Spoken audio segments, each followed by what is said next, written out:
बड़ी भागे से जीजा भेटाइल बानी।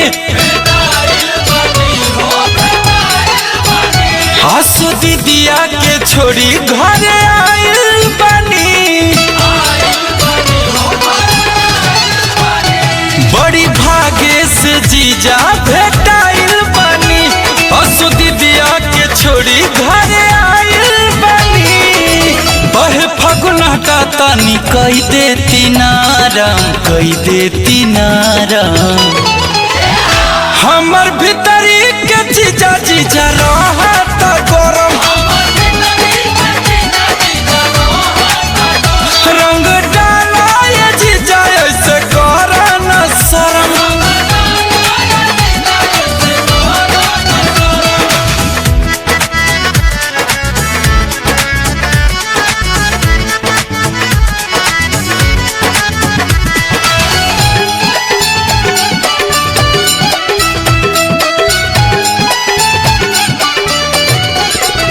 मोर समीज में पसी जाता जवानी।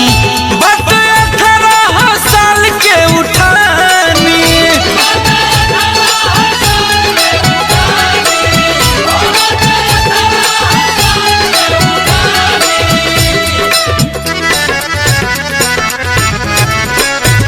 मोर समीज में पसी जाता जवानी।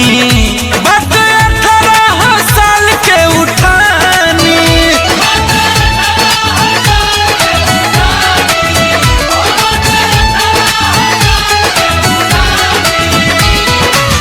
करी उद्घाटन निभाई अपन धर्म, निभाई अपन धर्म। हमर भीतरी के जीजा जीजा रहत गरम।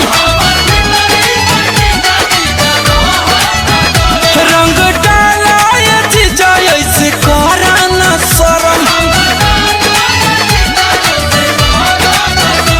बड़ी भागे से जीजा भेटाइल बानी।